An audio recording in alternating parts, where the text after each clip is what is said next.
Hey guys, tonight we journey into the heart of ancient Rome, not to witness its triumphs or politics, but to explore something darker, stranger.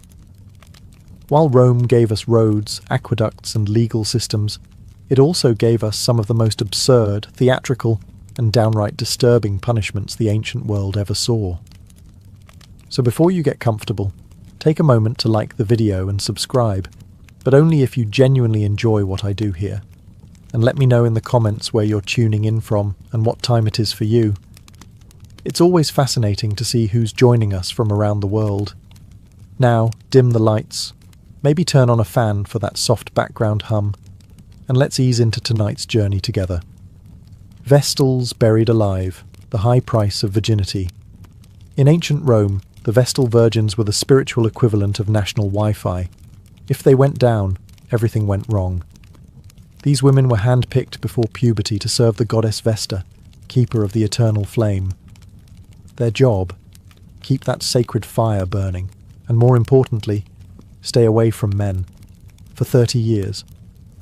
Now, breaking a vow of chastity in ancient Rome wasn't just frowned upon, it was treated like detonating a nuke in the middle of the Senate.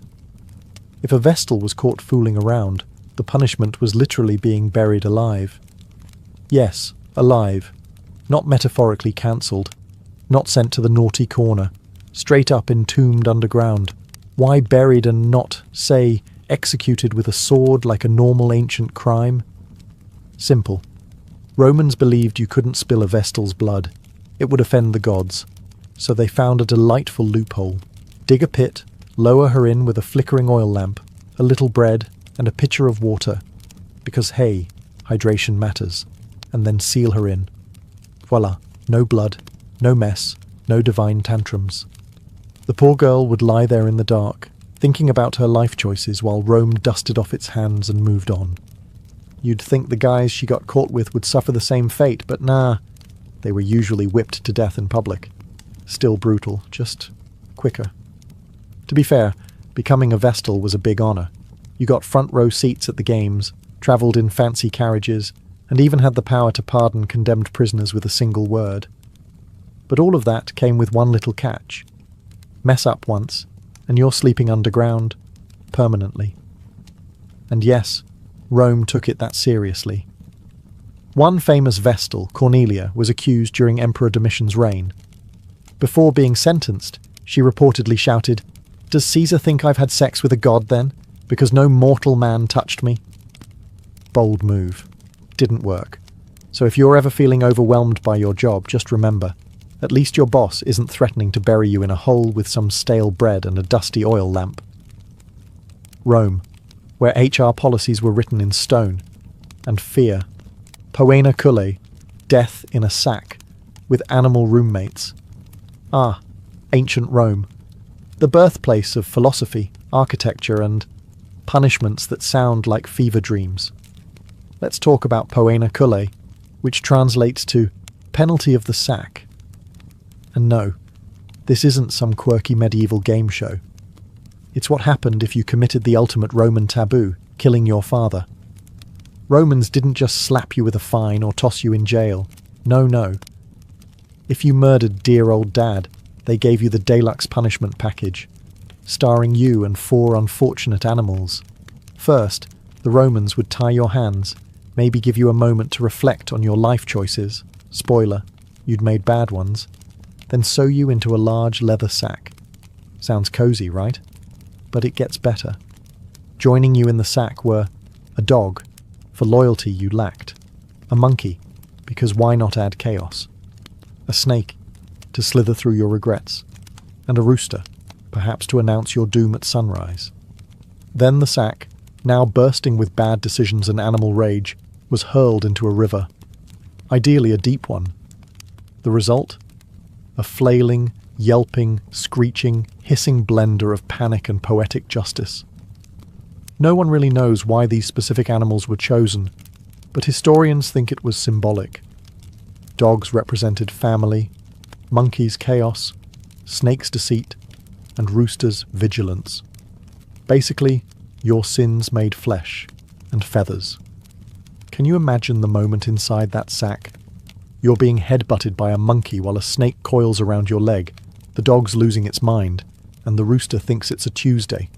If this sounds like the worst escape room ever, you're not far off. The punishment was rare, thankfully, but Rome revived it occasionally just to make a point, usually under emperors who loved the theatrical. It wasn't just about killing the criminal, it was about making a statement, and maybe traumatizing a few spectators while they were at it. So next time your dad makes a lame joke or forgets your birthday, just be glad you weren't born in Rome. Back then, patricide didn't mean therapy. It meant sack time with the serpent circus. Crucifixion. But upside down, flipping the script on suffering. When we hear the word crucifixion, most of us think of one thing: a wooden cross, a slow, agonizing death, and a warning to anyone watching not to mess with the state. It was Rome's signature punishment, brutal, public, and humbling. But leave it to the Romans to occasionally throw in a little creative flair. Enter the inverted crucifixion. Yes, upside down.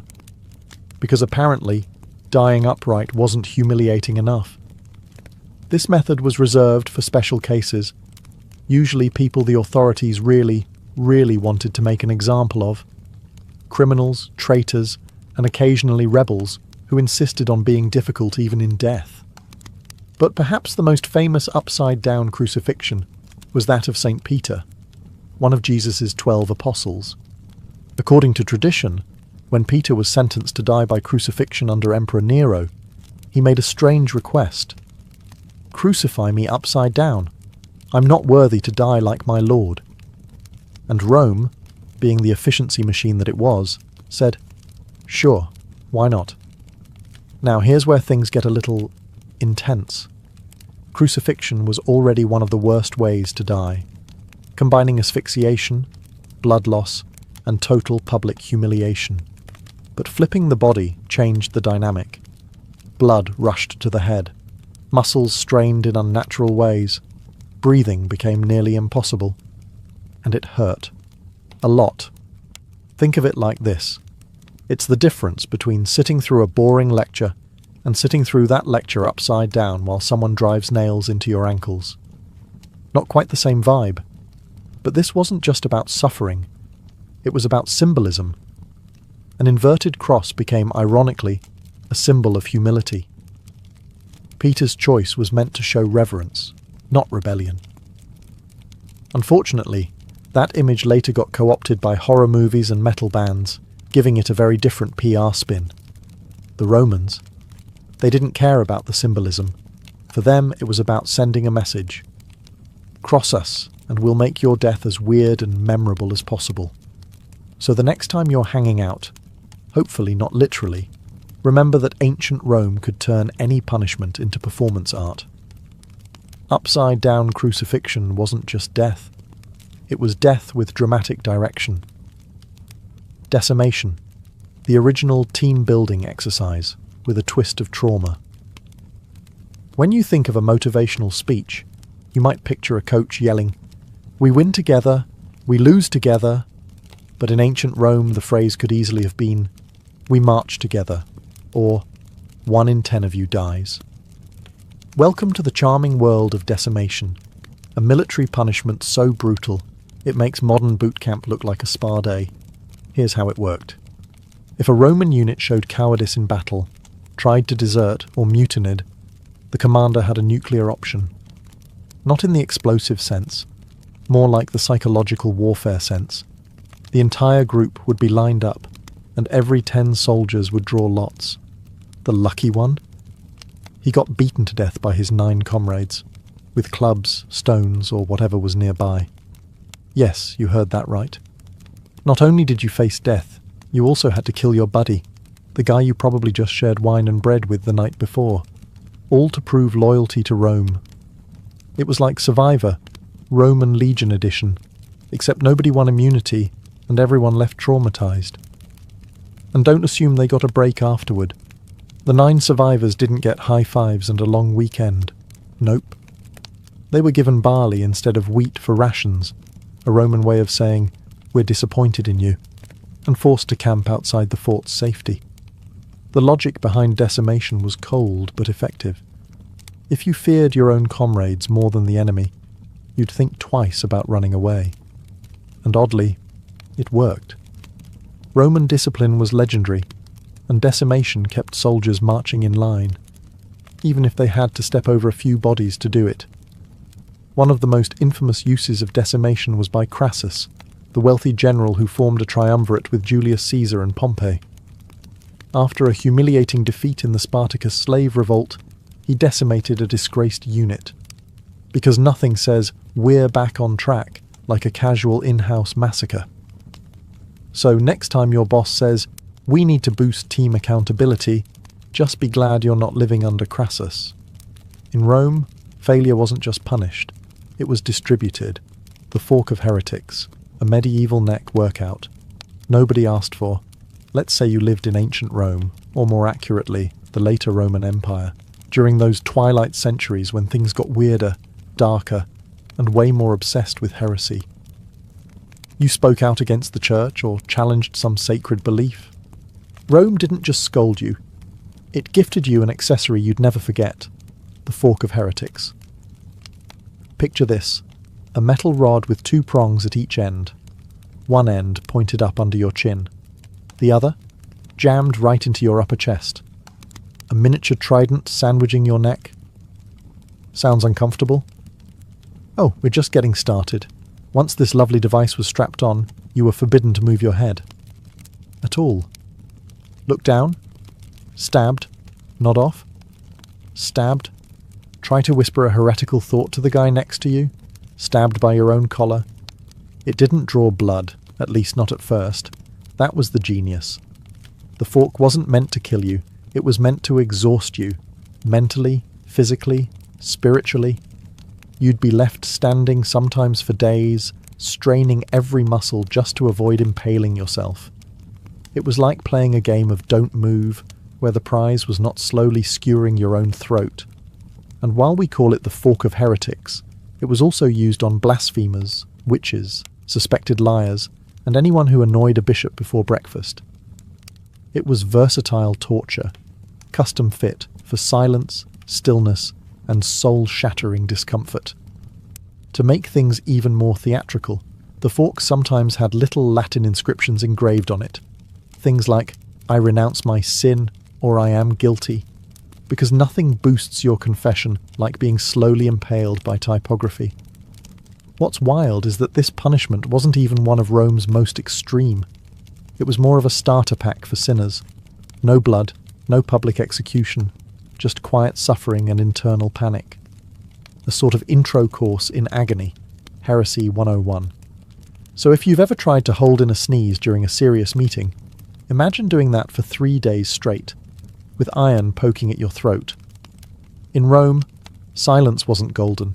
It was enforced, with 2 rusty prongs and a neck cramp from the gods. Thrown from the Tarpeian rock, Rome's original unfriend button.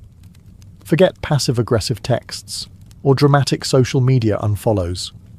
In ancient Rome, if you betrayed the state, they didn't just cut you off. They threw you off a cliff. Welcome to the Tarpeian Rock. A jagged 80-foot drop on the southern face of the Capitoline Hill, just a short stroll from the Roman Forum. It wasn't just a scenic viewpoint. It was where the Republic took out the trash, by launching traitors straight off it. And yes, it was just as theatrical as it sounds. Now, the rock got its name from Tarpeia, a Roman girl who betrayed the city to enemy Sabines in exchange for what she thought would be shiny gold bracelets. The Sabines, ever the literal thinkers, crushed her with their shields instead, technically fulfilling the deal. Her body was tossed from the cliff, and the rock was named in her honour. Moral of the story? Don't trust invaders or vague payment plans. But after that, the Tarpeian Rock became Rome's favourite tool for dealing with traitors, corrupt officials, false witnesses, and anyone who made the state go, yeah, this one needs dramatic punishment. No hanging, no sword, just a short flight and a sudden stop. The condemned were often stripped, paraded, and then marched to the edge, where gravity handled the sentencing. And yes, there was usually a crowd. Nothing like a good old-fashioned execution to spice up market day. It was public, it was final, and it was symbolic. You weren't just dying, you were being removed from the city, physically and spiritually. The ultimate cancel culture, Rome edition. Interestingly, the rock sat just a stone's throw away from the temple of Jupiter, which meant that if you lied to the gods or the state, your final moments included a front-row view of heaven. Briefly. Over time, more elaborate punishments came along. Lions, crucifixions, burning tunics. But the Tarpeian rock remained a classic, elegant in its simplicity, brutal in its message. So next time someone says, they really threw him under the bus, remind them, the Romans did it first. No wheels, just stone, and betrayal echoing through the hills. Damnatio ad bestias, death by lion, applause, optional. Welcome to the Colosseum. Stone, sweat, and 50,000 roaring fans. Ancient Rome's version of cable TV. Today's main event? Damnatio ad bestias, or as we'd call it, being fed to wild animals while everyone eats snacks. This punishment, meaning condemnation to the beasts, was Rome's go-to for criminals, traitors, prisoners of war, and, most tragically, Christians who wouldn't bow to imperial gods. And make no mistake, this wasn't just about death. It was about spectacle. Rome didn't believe in boring executions. They believed in theatre. The condemned were tossed into an arena where hungry lions, leopards, bears, or sometimes even elephants were waiting. But here's the twist. Rome being Rome, they often dressed the victims up first. That's right, they turned their deaths into morality plays. One unlucky soul might be dressed as Orpheus, only to be mauled mid-lyre solo. Another might play a mythological villain like Prometheus, only for birds to peck at him in accurate reenactment. It was entertainment, justice, and religious propaganda, all rolled into one fur-covered disaster. You might ask, did they even have a chance to defend themselves? Absolutely not. This wasn't a trial. This was a death sentence wrapped in applause.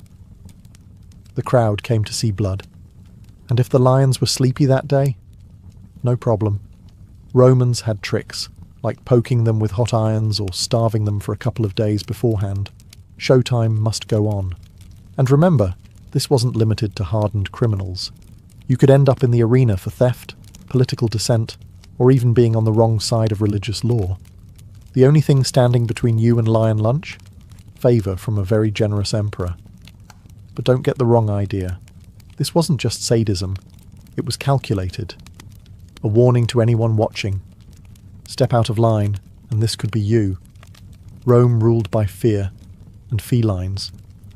In time, the Christian martyrs flipped the script, turning beastly death into a badge of honour. But for most, damnatio ad bestias was less about glory and more about gore. So the next time you grumble about jury duty, be glad it doesn't involve dressing as a myth and dodging leopards. Forced suicide with honour, when Rome let you die with dignity. Kinda in ancient Rome, getting a death sentence didn't always mean you were dragged to the arena or tossed off a cliff. Sometimes, if you were lucky, or rather, politically connected, you got a special kind of punishment. Forced suicide. Sounds contradictory, right? We're not going to kill you, but we strongly suggest you do it yourself. Here's how it worked. If you were a senator, a noble, or just someone high enough in Roman society to own more than one tunic, and you managed to offend the emperor, maybe by plotting a coup, maybe just by existing too confidently, you'd receive a quiet visit. A scroll would be delivered, a polite message from the emperor, and it would go something like this. You have dishonoured the state. Please, take the honourable route out. Translation: kill yourself by sunset, or we'll do it for you, and make it nasty. The upside? If you complied, your family got to keep your property. Your name might even be left unblemished in the records. Maybe. It was the Roman version of a severance package, with blood instead of paperwork. This wasn't considered a humiliation. It was viewed as noble. In fact, many elites saw it as a final act of control. A chance to write their own ending, sometimes literally. Think warm bath, a blade to the wrist, and a final monologue, very on brand for Rome's love of drama. The philosopher Seneca the Younger famously faced this fate. Accused of being part of a conspiracy against Nero, possibly falsely, he was told to end things himself. He slit his wrists, then his ankles, but the bleeding was slow. So he drank poison. That failed too. Finally, he climbed into a hot bath to speed things up. It was less a suicide, and more a grim chemistry experiment. Forced suicide was essentially state-sanctioned dignity, a facade of choice masking absolute power. Rome gave you the illusion of honour, while ensuring you were erased quietly, without a trial, without a crowd, just the hiss of warm water and the silence of complicity. So if you've ever thought your boss was passive-aggressive, imagine being formally invited to self-destruct by imperial courier. Rome didn't always kill you. Sometimes, they just let you do it beautifully. The wooden donkey, when sitting became a crime. If you've ever complained about an uncomfortable chair, ancient Rome would like a word, because one of their more imaginative punishments involved a piece of furniture, the now infamous wooden donkey, or as it should have been called, the pain pony of doom. This device wasn't an actual donkey, of course. It was a tall, narrow, sharply angled wooden beam, shaped like an A-frame with a razor-thin peak. The condemned, usually thieves, slaves, or rebellious soldiers, were forced to straddle it. That's right. Their entire body weight pressed down on that sharp edge, right between the legs. But wait, it gets worse. To really drive the point home, pun intended, weights were often tied to the person's ankles. Gravity did the rest. The longer you sat, the more the beam tore into your flesh. Slowly, painfully, and depending on how generous the executioner was feeling, you might be left there for hours. Now, the Romans didn't invent the wooden donkey. It likely came from earlier Middle Eastern torture traditions. But oh, did they embrace it with flair. Because if there was one thing Rome loved, it was punishment with pageantry. This wasn't always a death sentence. Sometimes it was just used as a very persuasive form of public humiliation. Picture it. A crowded square. A merchant caught cheating customers, now wailing atop the donkey while kids laughed and vendors sold snacks. It was pain, performance, and a life lesson all in one. Even worse, Roman generals sometimes used it as field discipline. Soldiers who disobeyed could find themselves straddling the donkey as a reminder to follow orders, because nothing says morale booster like internal bleeding. And yes, there were occasional modifications. Some donkeys were metal, some had spikes. One record even mentions a heated version, because apparently Rome was taking feedback and innovating on the fly. It was humiliating, it was brutal, and it turned the simple act of sitting into a punishment that could scar you for life, physically and mentally. So the next time your office chair feels a bit stiff, just remember, at least it's not a sharp triangle and no one's tying rocks to your feet. In ancient Rome, bad posture wasn't your biggest problem. The furniture was. Branding the face, when your mugshot was permanent. In a world without ID cards, background checks, or Google searches, ancient Rome had a simple solution for keeping track of criminals. Just burn it onto their face. Yes, we're talking about branding. Not the kind companies do with logos, but the kind where your actual forehead becomes a crime label. And if you were a thief, runaway slave, or repeat offender, congratulations, you now had a permanent facial feature that screamed, "Do not trust this guy." The branding was usually done with a heated metal rod, pressed into the skin with the gentle mercy of a blacksmith on a deadline. Letters like F for fur, thief, or C for calumnia, false accuser, were scorched onto your forehead or cheek. Think of it as the ancient Roman version of a one-star Yelp review, but on your skull. And this wasn't done in some private back room. Oh no. Branding was public, a spectacle, a lesson. The idea was, humiliate the criminal, and others will think twice. It wasn't just punishment. It was propaganda, sizzling straight into flesh. Now imagine living with that mark. Walking through the market, everyone knows. Trying to get a job? Good luck. Flirting with someone? Forget it. You weren't a person anymore. You were a walking crime scene. Runaway slaves were especially targeted. Many were branded with the letters FUG, short for fugitivus, meaning escapee. And if they ran again after that, harsher branding, or worse. Slaves weren't just property.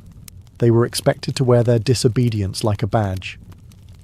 Some clever folks tried to remove or disguise the marks through cuts, tattoos, or even makeup.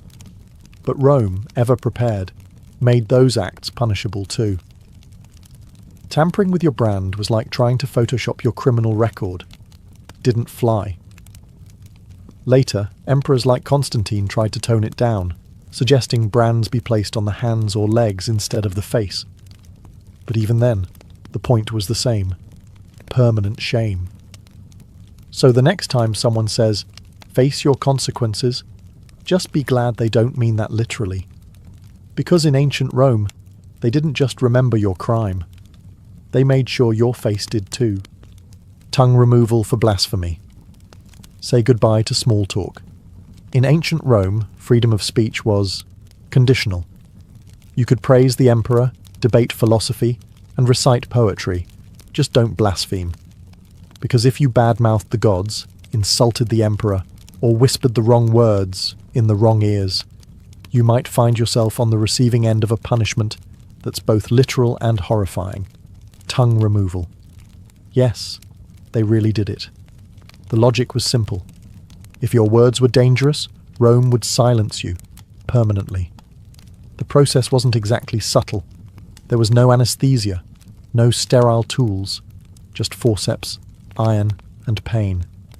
A soldier or executioner would clamp your tongue, slice it off, or in some cases, rip it out entirely. It wasn't surgery.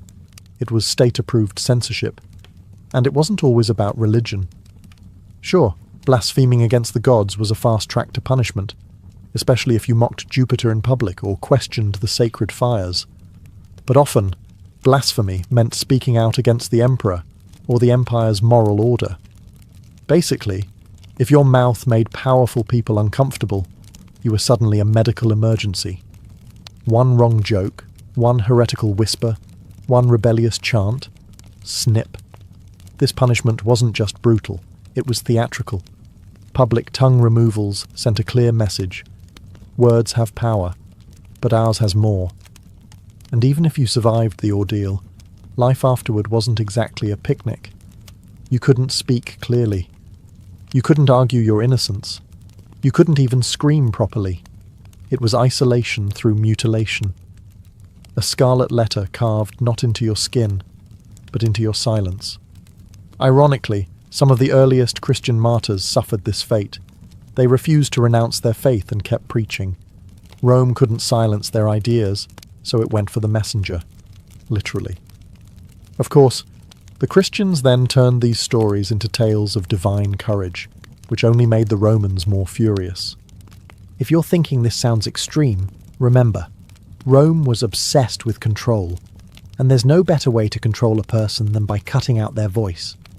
So next time someone tells you to hold your tongue, be thankful it's just a figure of speech, because in ancient Rome, they meant it. Breaking on the wheel, when your bones became art.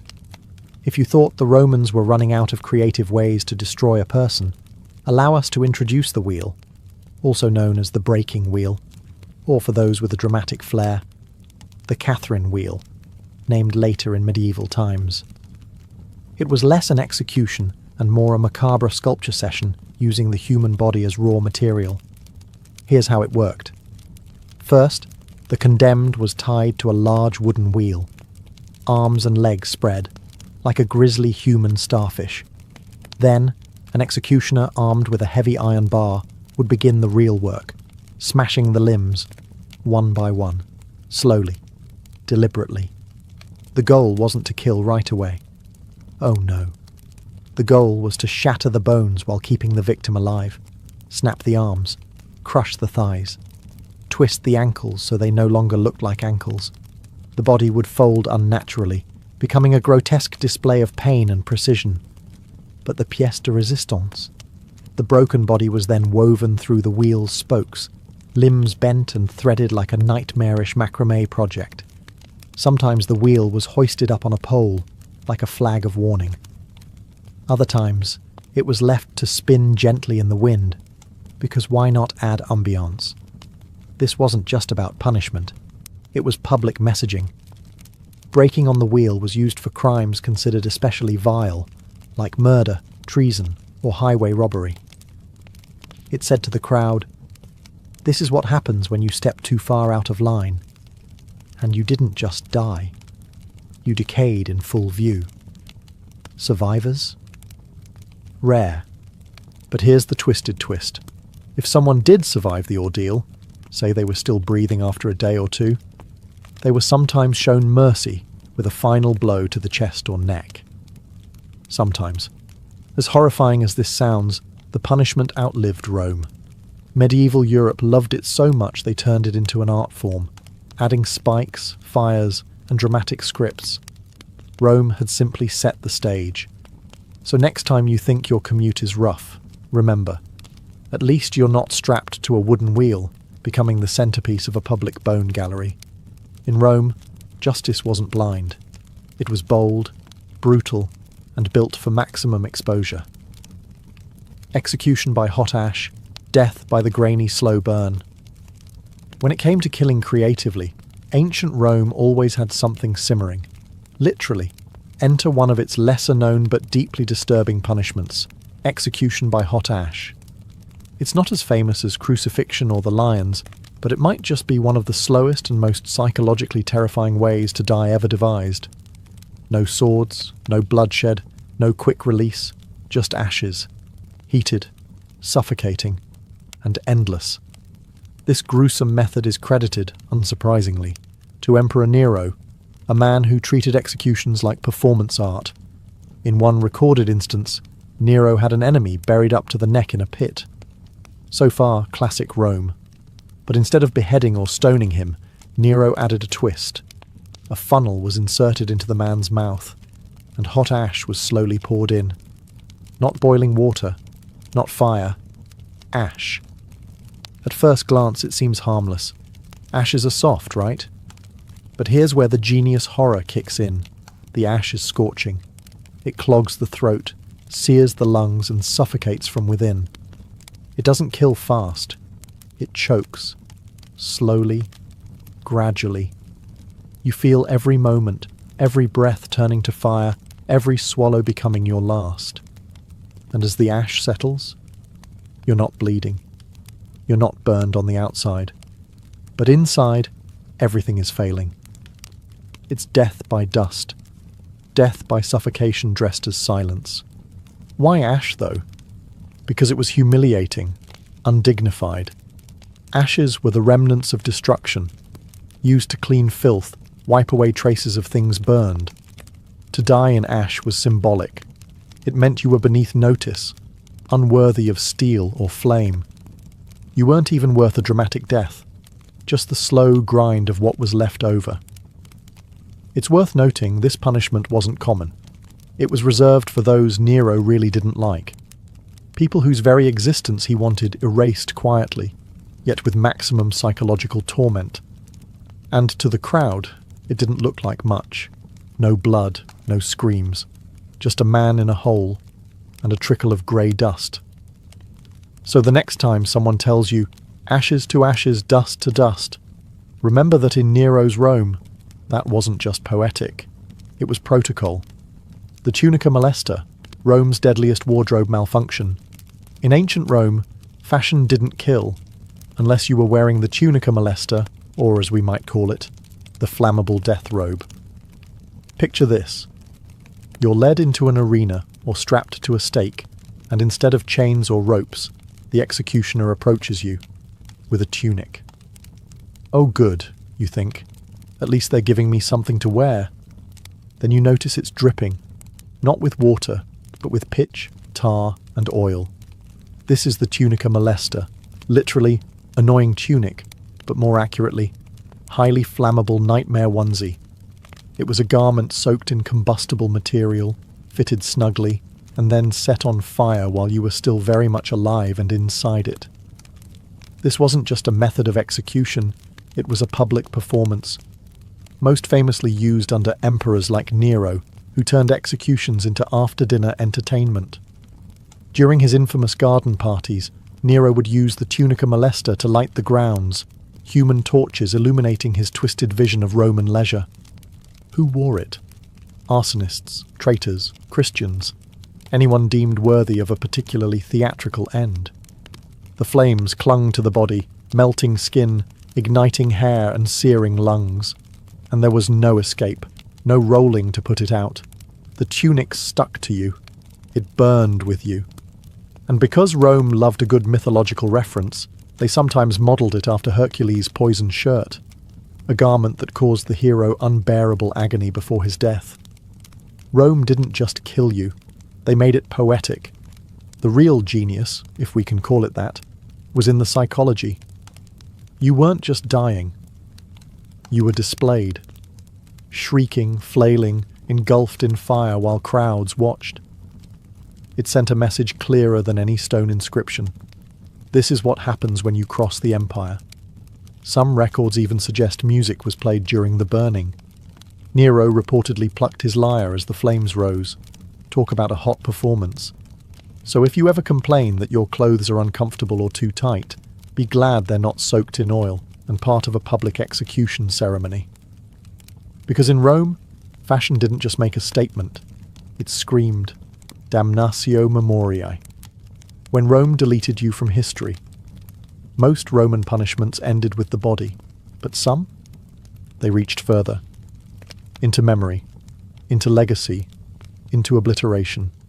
This is damnatio memoriae, the condemnation of memory, Rome's most haunting punishment of all. Because what's worse than death? Being forgotten on purpose. If you were an emperor who embarrassed the state, a general who rebelled, or a senator who fell too far from grace, Rome might not just kill you, they would erase you. Completely. Statues, smashed or defaced, inscriptions, chiseled out, portraits, painted over. Your name? Struck from official documents, coins, and monuments. If you had achievements, they were reassigned. If you had supporters, they were silenced. And the most devastating part? It worked. Many of the people subjected to damnatio memoriae were powerful, known, feared. Yet today, we don't even remember their names, because Rome was that good at deletion. Whole reigns vanish into silence. It's historical vaporization. One of the most famous examples was Emperor Geta, brother of Caracalla. After Caracalla had him assassinated, in their own mother's arms no less, he didn't stop there. He ordered Geta's image removed from every mosaic, painting and bust. Thousands of inscriptions were edited, his name scratched out by hand. In some surviving art, you can still see the ghost of Geta's figure, awkward gaps, half faces, names partially scraped away. It's chilling, like history caught in the act of forgetting. But damnatio memoriae wasn't just about vengeance. It was about control. If Rome could rewrite the past, it could sculpt the future. If you could make it seem like someone never existed, then maybe their ideas didn't exist either. It was the empire's way of saying, you were never here, and if anyone says otherwise, they'll be next. There's something terrifyingly modern about it too. We talk today about cancel culture, social erasure, reputations destroyed in hours. But Rome was doing it 2,000 years ago, just with chisels instead of tweets. So as we close this strange journey through Rome's most bizarre punishments, remember this: the cruelest punishment wasn't fire, or lions, or ropes. It was the silence that followed. Because in ancient Rome, the worst thing that could happen to you was to be forgotten. In the early 1800s, the American landscape stretched endlessly westward, wild, unknown, and whispering promises to those bold enough to chase them. The East, crowded with cities, factories, and fading farmland, had begun to feel tight, constrictive. But the West, that was the dream. A blank canvas with just enough danger to make the paint stick. It began as a whisper, in taverns, in church pews, around dinner tables. Stories of open land, of rivers that shimmered like silver, of valleys that bloomed without effort. The Louisiana Purchase in 1803 had more than doubled the size of the young United States. Suddenly, there was space, unimaginable space, and it belonged to no one, or so the government claimed. For many, the West was more than a direction on a compass. It was a fresh start, a place where your name didn't carry your debts, where nobody asked where you were from, only what you could do with your hands. It called to dreamers and desperados alike, farmers looking for new soil, widows seeking peace, and adventurers chasing legends carved out of campfire tales. There were no highways, no guarantees, and no second chances. Every journey westward began with uncertainty. Would the wagon survive the mountains? Would the river freeze too soon? Would there be food on the other side? And yet, tens of thousands went. Entire families, with infants swaddled in flour sacks and grandmothers tucked between crates of salted pork, set off into the unknown. To go west was to gamble everything, but to stay behind felt like surrendering to a life of limits. The frontier wasn't just a place on a map. It was a test of will, of grit, of the ability to carve order out of chaos using nothing but timber, steel, and raw hope. And as the sun sank behind endless prairies and mountain ridges, casting long shadows on wagon wheels and weary faces, one thing was clear. America's story wasn't written yet. It was being dragged slowly westward, one rickety mile at a time. Before the pioneers could brave the wild frontier, they had to build a vessel that would carry not just supplies, but their entire future. Enter the covered wagon, the backbone of the westward migration. It was no stagecoach or fancy carriage. It was a wooden box on wheels, held together by sweat, hope, and iron nails. Most families didn't build wagons from scratch. They bought them or modified existing carts. The most famous type was the Conestoga, but on the frontier, something smaller, lighter, and cheaper was needed. That became the prairie schooner, so named because its canvas top, billowing in the wind, looked like a ship sailing across grassy seas. But this ship didn't carry gold or jewels. It carried salted pork, flour, beans, cast-iron pots, a spinning wheel, a Bible, and maybe one good quilt. Every inch was accounted for. Space was life. And weight? Weight could kill you. A fully loaded wagon might hold up to 2,000 pounds, any more, and the oxen pulling it would collapse long before you reached the Rockies. Horses were too delicate, mules too expensive. Oxen were the true engines of expansion, slow, stubborn, but unbreakable. Families slept in the wagons, under them or beside them. Privacy was a luxury few could afford. And despite what Hollywood suggests, people didn't ride inside all day. That would jostle bones and bruise backs. Most walked, mile after mile, day after blistering day. Wagons weren't just transportation, they were survival pods. They held medicines, spare wagon tongues, gunpowder, and seeds. Some even carried baby chicks in boxes beneath the wagon bed to start a coop once the family settled. And yet, for all their practicality, wagons were also symbolic. They were hope on wheels. Once the oxen were yoked, once the wheels creaked into motion, there was no turning back. The house was sold. The land behind was gone. All that remained was the trail, the sky, and the belief that something better lay ahead. Every bump, every cracked axle, every muddy crossing was one line written in the story of American expansion, carved not in ink, but in wheel ruts and willpower. Life on the trail was not the romantic adventure story some might imagine. It was long, grueling, and soaked in dust. Each day began before sunrise. Roosters weren't needed. The creak of leather harnesses and the groan of wagon wheels were alarm clocks enough. The average wagon train moved about 10 to 15 miles per day, depending on weather, terrain, and how many axles broke that morning. Over time, trails like the Oregon, Santa Fe, and California routes carved themselves into the earth, each lined with discarded belongings, broken wheels, and the graves of those who never made it west. Meals were simple, hearty, and endlessly repetitive. Coffee was a luxury, water a gamble. Streams could be clean or crawling with bacteria. Boiling it helped, if you had the fuel and time. Otherwise it was luck and prayer. Food was rationed, salted meat, hardtack, dried beans, and sometimes wild game, if someone could shoot straight. Wild onions and berries became treasured delicacies. Illness was the greatest killer on the trail. Cholera swept through camps like wildfire. It came from contaminated water and killed quickly, within hours sometimes. Dysentery, scurvy, and snake bites took others. There were no doctors, only home remedies and hope. Sometimes hope wasn't enough. Still, there were moments of joy. Children played with sticks and stones, or skipped along the wagon's shadow. Weddings occasionally took place on the trail. So did births. Entire families were forged not just by blood, but by shared hardship and dust-soaked camaraderie.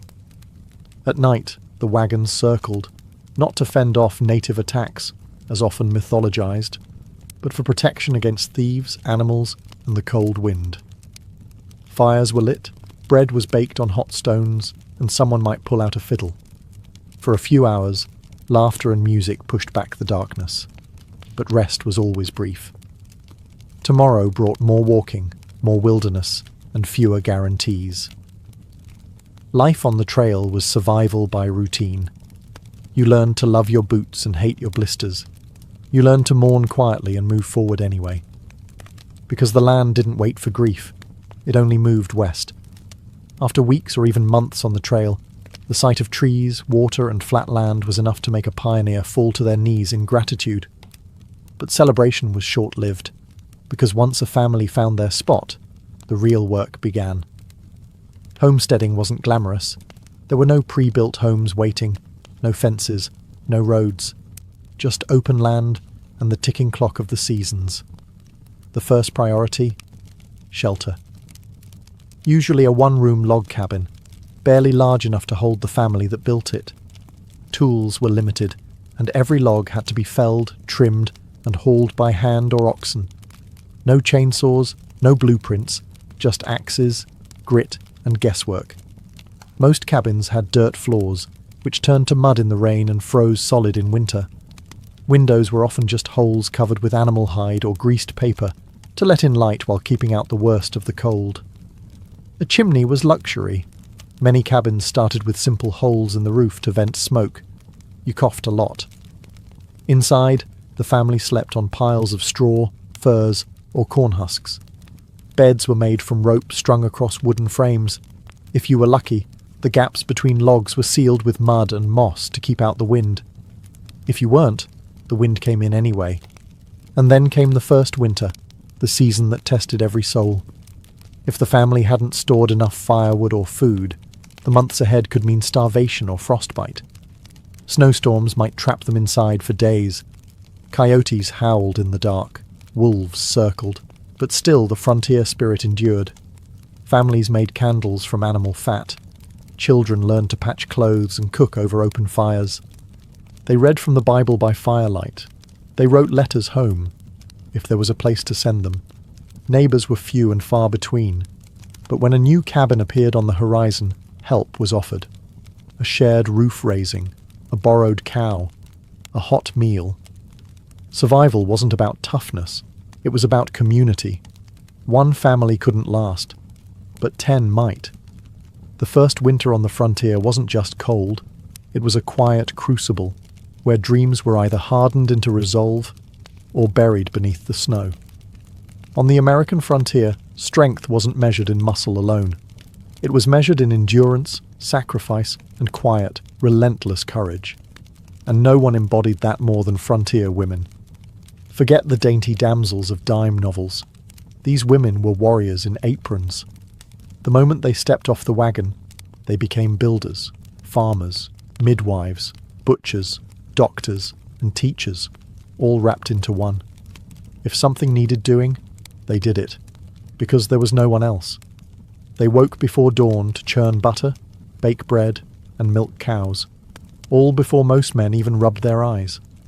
They planted gardens, preserved food, tended to livestock, and sewed everything the family wore, often from scratch. In times of sickness, they administered herbal remedies. In childbirth, they acted as midwives, sometimes for neighbours, sometimes for themselves, alone. A woman on the frontier could kill a snake with a shovel in the morning and teach her children to read by afternoon. She might lose a child to fever and still have dinner on the table by sundown. Guns were no stranger to their hands. If their husbands were away, or gone for good, women defended the homestead with whatever was available: rifles, axes, frying pans. There are stories of women fending off wolves, outlaws, and even raiders, all while holding a baby on one hip. Loneliness was the enemy too. For some, the nearest neighbour might be miles away. Letters took weeks, even months, to arrive. The silence could be deafening. And yet, these women endured, knitting civilization from wilderness, one stitch, one lesson, one loaf at a time.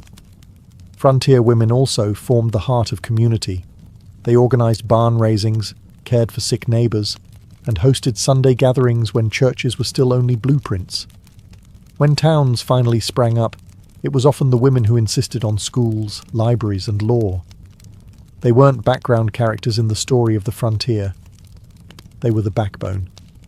Uncelebrated, overworked, and often overlooked, yet impossible to forget once you knew their strength. So, the next time you picture the Wild West, don't just think of cowboys on horses.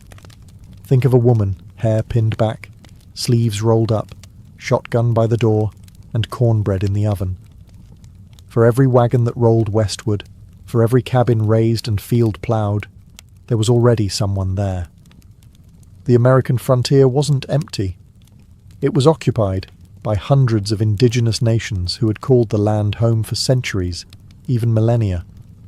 From the Great Plains to the Pacific coast, the land was deeply woven with native life: hunting grounds, sacred sites, migration paths, rivers filled with meaning. But to the US government, and to most pioneers, this wasn't seen as home. It was seen as potential, and so began a long, painful unravelling of promises. The US government signed treaty after treaty with native tribes, agreements that promised peace, land rights, and resources. But almost every one of these treaties was broken. As settlers poured westward, tribes were pushed back, then pushed again. Sometimes it was with ink, sometimes with fire and bullets. Entire nations were forced onto reservations, often barren and far from ancestral homes. The Cherokee, Choctaw, Lakota, Comanche, and dozens more were made strangers on their own land. Some native groups tried diplomacy, others resisted. Armed conflicts erupted. The Black Hawk War, the Sand Creek Massacre, Little Bighorn. But even when native warriors won a battle, they lost the war. The government simply kept coming, with troops, with railroads, with settlers hungry for space and willing to claim it at any cost. It wasn't just a land grab. It was cultural erasure. Children were taken from families, sent to boarding schools where they were punished for speaking their languages. Sacred traditions were outlawed. Native identity was treated as something to be erased, civilized, or rewritten. And yet, through it all, indigenous peoples survived. Their languages were whispered in secret. Their songs were sung in defiance. Their stories passed down like living fire. The romantic image of the frontier often forgets this cost. But the truth remains. Westward expansion was not a triumph for all. For many, it was a slow, devastating march of loss. To understand the American frontier is to hold both truths at once: the resilience of pioneers and the tragedy of the people they displaced. Because history, like the land itself, holds more than one story. On the American frontier, law and order arrived late, and sometimes not at all. In many newly settled towns, there were no police, no courthouses, and no jails. Justice was less about due process and more about who had the loudest voice, the fastest draw, or the biggest gang behind them. In short, the law on the frontier wore many faces, and not all of them were good guys. At first, it was the vigilantes who stepped in. Citizens' committees would form when a crime was committed. A horse stolen, a shop robbed, or worse. They held makeshift trials in saloons or under trees. And if guilt was assumed, punishment came fast. A bullet, a rope, or being run out of town with a warning and a bruised ego. Eventually, the towns grew, and with them came lawmen, sheriffs, marshals, and deputies. Names like Wyatt Earp, Bat Masterson, and Wild Bill Hickok became legend. Some were brave, some were crooked. Most were a little of both. With a tin badge and a revolver, they were the thin line between chaos and order. But just as quickly as lawmen arrived, so did the outlaws. The frontier was a magnet for drifters, deserters, gamblers, and gunslingers looking to vanish into the dust. Men like Billy the Kid, Jesse James, and Butch Cassidy didn't just rob banks and trains. They captured imaginations. Newspapers turned them into folk heroes, even as they left trails of bodies and broken safes behind. Frontier justice was unpredictable. A man could be hanged for stealing a horse, or walk free after a murder if the jury liked his story better. Bribes worked. So did threats. And sometimes, justice was just revenge in a fancier hat. Even the courtroom, when it existed, was often little more than a general store with a judge who also ran the hardware counter. Despite the chaos, or maybe because of it, frontier communities slowly built systems of law. Judges replaced vigilantes. Prisons replaced tree limbs. But the myths never died, and maybe they never will. Because on the edge of the known world, justice wasn't blind. It was armed, dusty, and didn't ask twice. At first, the American frontier moved at the speed of a wagon wheel, slow, creaky, and weather permitting. But by the mid to late 1800s, the silence of the prairie was shattered by a new sound. The steam whistle. The arrival of the railroad changed everything. Suddenly, journeys that once took months by wagon could be completed in days. The Transcontinental Railroad, completed in 1869, connected east to west in a steel embrace that transformed the frontier from wilderness into a corridor of commerce. Settlers flooded in. Towns popped up overnight beside new depots. And goods, everything from stoves to sewing needles, arrived by train, no longer hoarded or handmade. For pioneers, the railroad meant survival. It meant medicine could arrive before a fever turned deadly. It meant crops could be sold beyond the local market. It meant letters, long delayed by weather and rivers, could now travel in days. The frontier became less of a gamble and more of a calculated risk. But the railroad didn't come alone. Alongside it ran the telegraph wire, thin, humming strands of copper that stitched the country together with dots and dashes. The telegraph gave the frontier something it had never had before: instant communication. A rancher in Wyoming could get news of a presidential election within minutes. A sheriff could call for help from 100 miles away. Isolation, the great fear of the early pioneer, was dying, one beep at a time. The impact was huge. Economies expanded. Government reached farther. Law enforcement got faster. But not everyone welcomed it. Indigenous tribes saw railroads and telegraph poles as intrusions. Signals that the land they once roamed freely was now bound by wires and owned in sections. Some fought back, sabotaging lines, derailing trains, delaying the inevitable. Yet progress rolled on. The iron horse was unstoppable. Towns that the railroad skipped were left to wither. Others boomed, becoming cities almost overnight.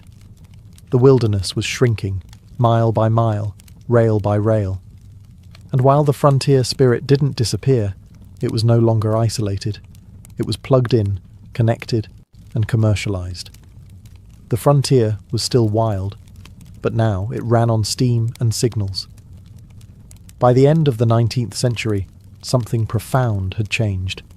The line that once separated wilderness from settlement, the famed frontier line, had blurred, faded, and finally disappeared. In 1890, the US Census Bureau officially declared, "There can hardly be said to be a frontier line." In other words, the American frontier was closed. The great push westward was over. The forests had been cleared. The railroads linked coast to coast. The buffalo were nearly gone.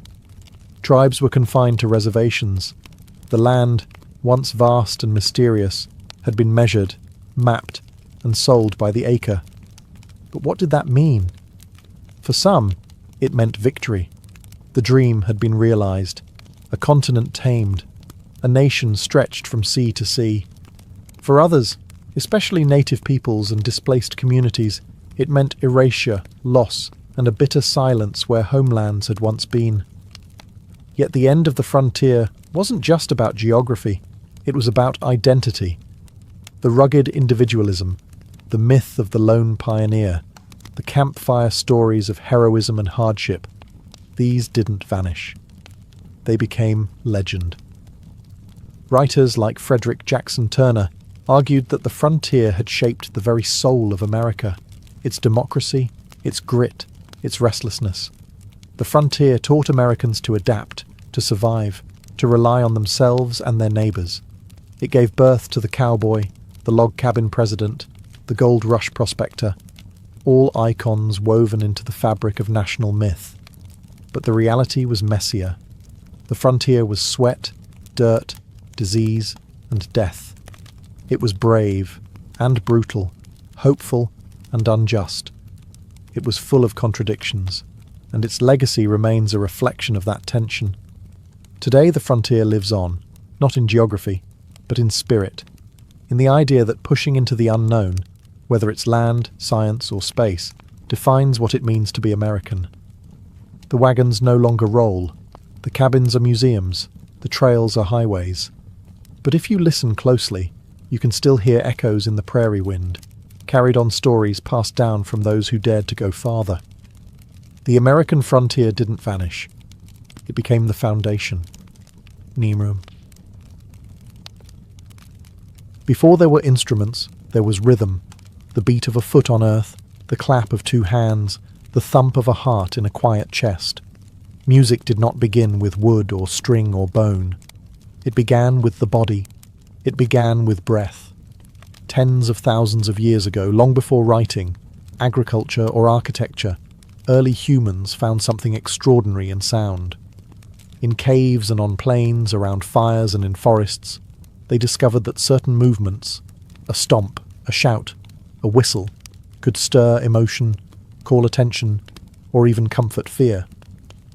Music, it seems, is not a cultural invention.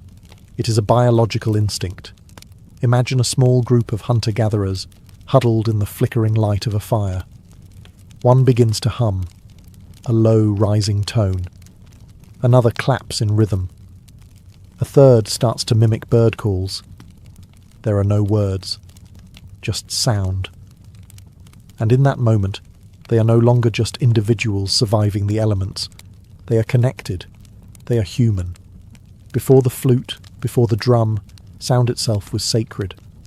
Many anthropologists believe that early music may have emerged from imitation, copying animal calls for hunting or mimicking natural sounds to communicate across distances.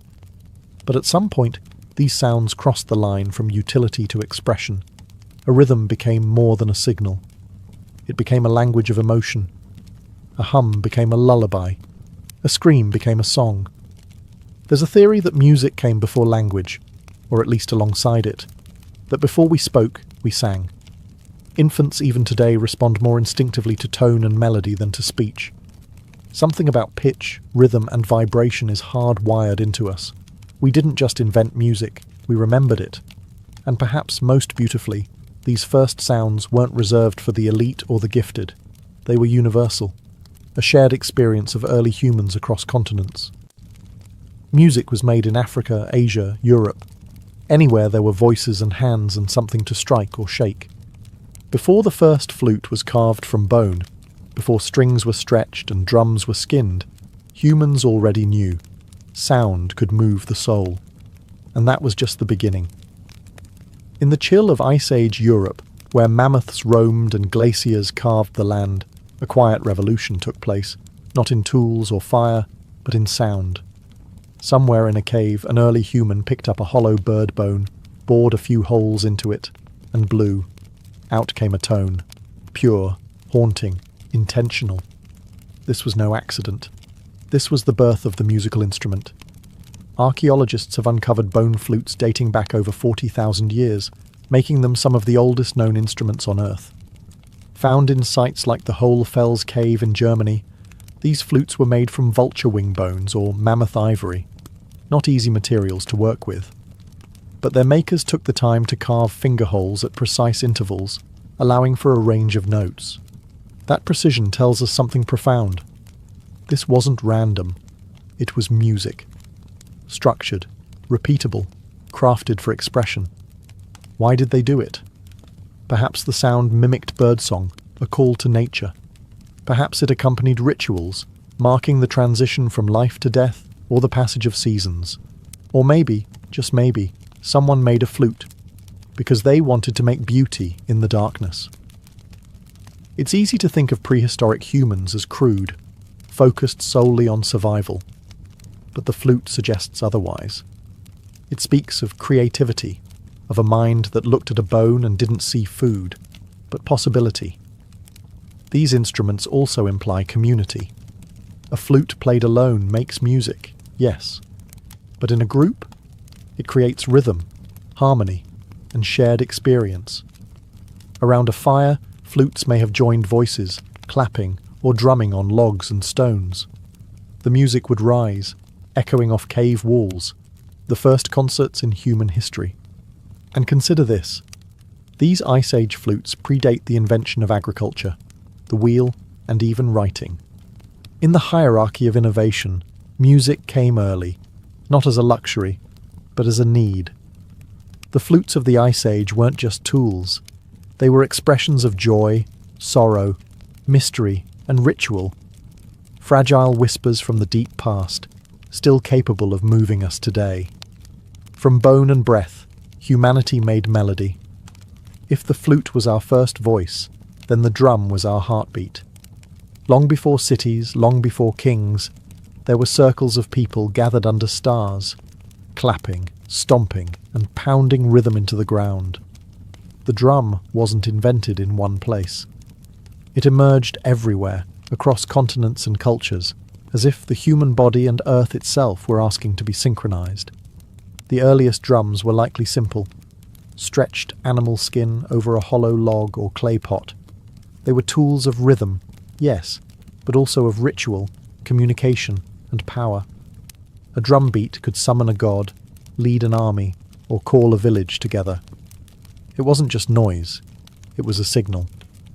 In Africa, some of the oldest known drum traditions trace back tens of thousands of years. There, drums became voices, instruments that could speak tonal languages, mimicking human phrases. In Siberia, shamans used drums to enter trances, their rhythms unlocking gateways to the spirit world. In the Amazon, the sound of a water drum echoed through the jungle like thunder made by human hands. What made the drums so essential wasn't just its sound, but its universality. You didn't need melody. You didn't need formal training. You just needed to feel the beat. And feel it we did. Drums were used in birth ceremonies, funerals, weddings, harvests, and wars. Their pulse gave structure to chaos. A rhythm could bind a tribe together, unify a ritual, or prepare warriors for battle. The beat said, "We are one." Even in early agriculture, drumming had a place. Farmers beat sticks to scare away birds. Harvest festivals featured dances led by drum beats. Rhythm marked time, not just hours, but seasons, cycles, and transitions. Over time, drums evolved. People added carvings, paint, and spiritual symbols to their instruments. Drums were not just functional, they were sacred objects, representing fertility, protection, or divine connection. And always, They connected us. Across language barriers, across generations, across worlds. In a world before clocks, electricity, or writing, rhythm was how we counted and how we felt. Drums brought sound to life. They made time tangible. And in their pounding, we found not just music, we found meaning. As humanity moved from caves to cities, music evolved from survival ritual into sophisticated art. Nowhere was this more evident than in ancient Mesopotamia, the cradle of civilization, where rivers carved kingdoms and writing was born. Here, music began to look elegant. Among the temples and ziggurats, we find some of the earliest depictions of stringed instruments, harps and lyres, drawn on tablets, carved into walls, and even buried with kings. These weren't bone flutes made in secret. They were crafted with care, adorned with gold, silver, and lapis lazuli, their curves as graceful as their sound. The harp, in particular, became a symbol of refinement, religion, and royalty. In the city of Ur, dating back over 4,500 years, archaeologists uncovered the famous bull-headed lyre, buried beside the tomb of a noblewoman. Its body was inlaid with gold, and its face crowned with a golden bull's head. Not just an instrument, but a myth in wood and string. These early harps didn't have frets or fingerboards. Strings were plucked by hand, and each tone was fixed. But what they lacked in flexibility, they made up for in atmosphere. A Mesopotamian harp didn't shout like a drum. It whispered. Its notes hung in the air like incense, sacred, dreamlike. In these cities, music became organized. Musicians were trained. Scales and intervals were recorded in cuneiform. The harp was used in ceremonies, storytelling, and even astronomy, as scholars mapped the stars and matched them to harmonies, believing the heavens themselves sang in celestial intervals. The presence of harps in Mesopotamian burial sites tells us something profound. Music was believed to follow the soul beyond death. It wasn't just entertainment. It was spiritual architecture, building bridges between worlds. And unlike the thunder of drums or the primal howl of flutes, harps brought a new quality to music. Intimacy. Soft, thoughtful, deliberate. For the first time, perhaps, sound was not just for the gods or the tribe. It was for reflection. With a stretched string and a wooden frame, Mesopotamians gave voice to silence. And from that silence, the first melodies of civilization were born. In ancient Egypt, music wasn't just an art, it was a divine language. The Egyptians believed that music was a gift from the gods. According to myth, it was the goddess Bat, later merged with Hathor, the goddess of joy, fertility, and music, who first brought song into the world. And so, music became more than melody. It was ritual, identity, and spiritual architecture, resonating through temples, tombs, and marketplaces alike. Unlike the primal flutes of prehistory, or the ceremonial harps of Mesopotamia, Egyptian music blended ritual precision with everyday life. Workers sang to keep rhythm as they built pyramids. Fishermen sang to the Nile. Priests performed hymns during sacred rites. Women played frame drums and rattles during childbirth and funerals, moments of beginning and end. The most iconic Egyptian instruments were harps, lutes, lyres, sistrums, and flutes. Harps evolved from simple angular shapes to large, curved, decorative pieces with long, arched necks, symbols of status as much as sound. Some had up to 22 strings, crafted with such elegance that they appear in tomb paintings, still vivid 3,000 years later. The sistrum, however, held a unique place. A type of rattle with metal rods that jingled when shaken, it was closely associated with goddess worship, especially that of Hathor and Isis. The sound wasn't meant for amusement. It was meant to awaken the divine, to shake off evil, and to protect the soul during ceremonies. Musicians in Egypt weren't always commoners. Some were priests or priestesses, serving in temples through music. Others were court musicians, entertaining pharaohs and foreign dignitaries with songs praising gods, kings, and legacy. Music also bridged worlds. In funerals, songs and chants guided the soul through the underworld. Tombs of the wealthy often included lyrics, and even illustrations, of instruments and musicians, as if to ensure the departed would be accompanied by sound in the afterlife. For ancient Egyptians, music was eternal. It honoured the gods, unified the people, and reminded them of cosmic order. Ma'at. Rhythm wasn't chaos, it was the heartbeat of the universe. In Egypt, to make music was to echo the sacred. To the ancient Greeks, music wasn't just an art form, it was a science of the soul and of the universe itself. While other civilizations used music in ritual and celebration, the Greeks asked a deeper question: why does sound move us? And their answer was found not just in poetry or philosophy, but in mathematics. Enter Pythagoras, the philosopher best known today for his triangle, but who also played a monumental role in the origins of music theory. According to legend, Pythagoras passed a blacksmith's shop and noticed something strange.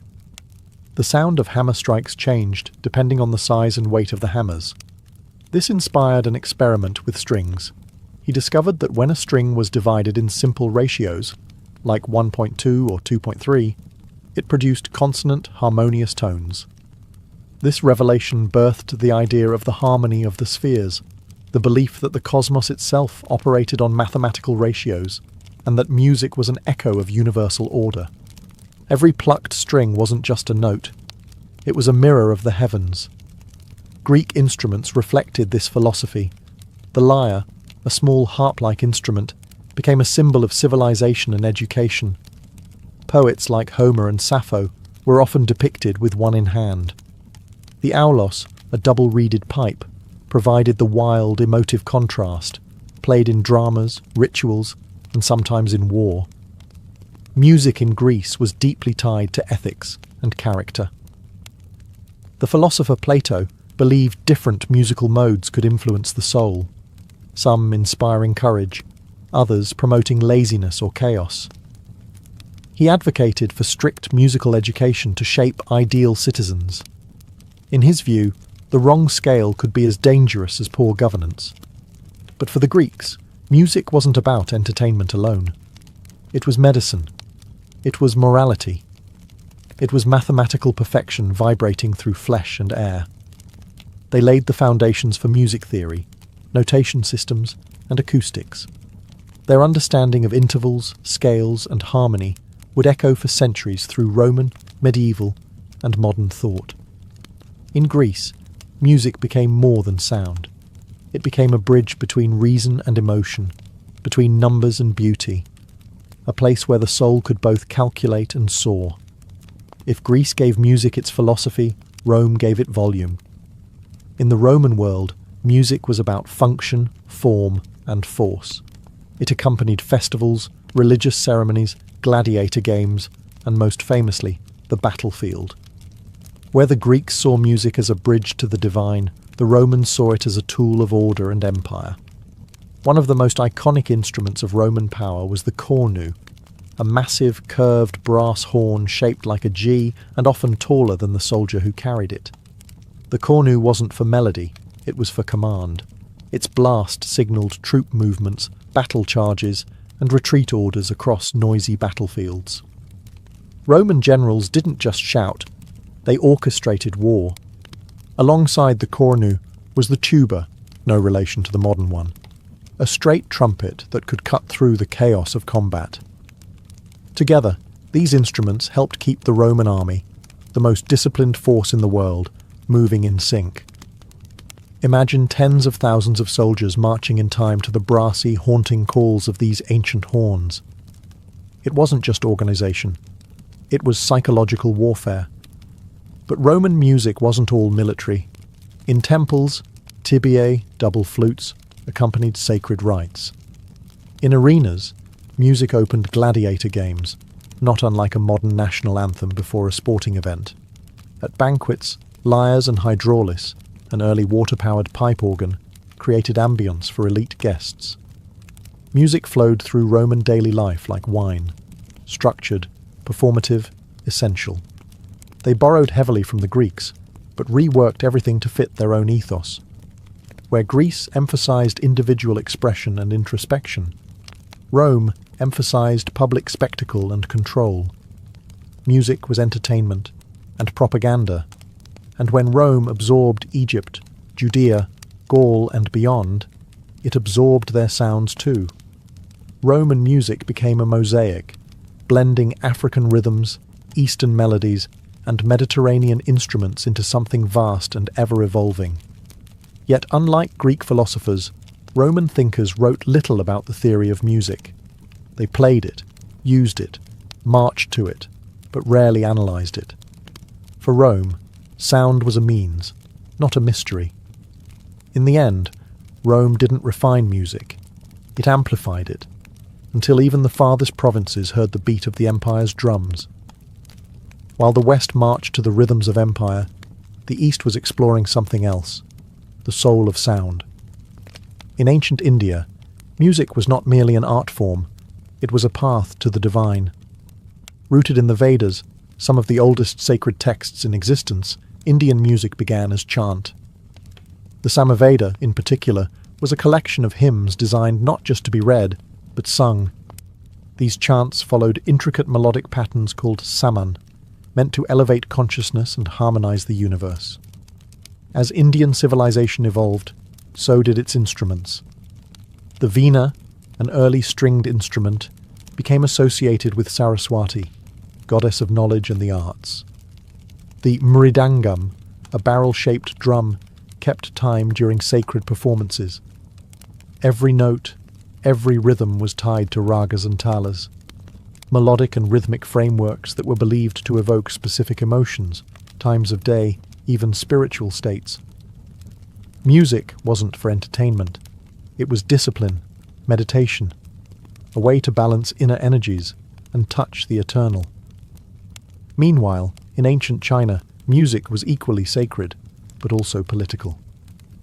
The legendary Emperor Shun, one of China's mythical 5 emperors, was said to have harmonized the empire through music. Chinese philosophy, especially Confucianism, held that proper music led to moral behavior and social order. The right notes created harmony not just in the soul, but in the state. Instruments were carefully designed to reflect cosmic balance. The guqin, a 7-stringed zither, was played in solitude by scholars and sages. Its soft, meditative tones, meant to reflect introspection and virtue. The sheng, a mouth-blown reed instrument, symbolized unity through its many pipes working as one. The bianzhong, a set of bronze bells, was used in royal courts to represent hierarchy and ritual structure. Chinese music was tuned to precise mathematical intervals that matched natural cycles, aligning humanity with the heavens. In both India and China, music was not separate from life. It was life, a mirror of the cosmos, a code of discipline, a sacred pulse. While Rome used music to conquer, the East used it to commune, with the divine, with nature, with the self. From the thrum of bone flutes in Ice Age caves to the shimmering strings of Mesopotamia, from Egyptian sistrums that summoned gods to Chinese zithers that calmed emperors. Music has always been more than entertainment. It is a language without borders, a force that predates empires and outlasts them. But why has music endured when so many other inventions have faded? Because music speaks directly to something we can't explain, the emotional centre of our being. It comforts, warns, excites, unites, mourns. It's what a lullaby offers to a crying child, what a funeral drum says when words fall short, what a national anthem stirs before a battle or a game. Music is intuitive. A melody from the Andes can move someone in Africa. A drum beat from a Polynesian island might feel familiar to someone in Scandinavia. It's not the notes we recognize. It's the feeling they carry. And music is flexible. It adapts. It absorbs. It survives colonization, migration, war, and revolution. Instruments cross oceans. Songs change languages. Scales evolve. But the core remains. Rhythm, tone, expression. Across history, we've used music to define identity. Tribes, nations, religions, revolutions, all have had their songs, but we've also used it to transcend identity, to collaborate, to connect. Music doesn't require a shared tongue. It only requires ears and a heart that listens. Modern science now confirms what ancient wisdom intuited. Music alters brainwaves, reduces stress, and triggers memory. Alzheimer's patients, even when words vanish, remember melodies. Soldiers cope with trauma through sound. Babies respond to lullabies before they can speak. We've turned music into therapy, into protest, into worship, into business, into life. In a world fractured by language, belief, and geography, music remains a rare constant, a human signature that traces back to our earliest ancestors, blowing into bird bones and thumping rhythm into stone. No matter how far we advance, in AI, in space, in technology, music reminds us of our origins. It reminds us that we are not machines. We are feeling, thinking, dreaming beings. And as long as we live, we will keep making music. Because long before we had stories to tell, we had sound. And sound made us human.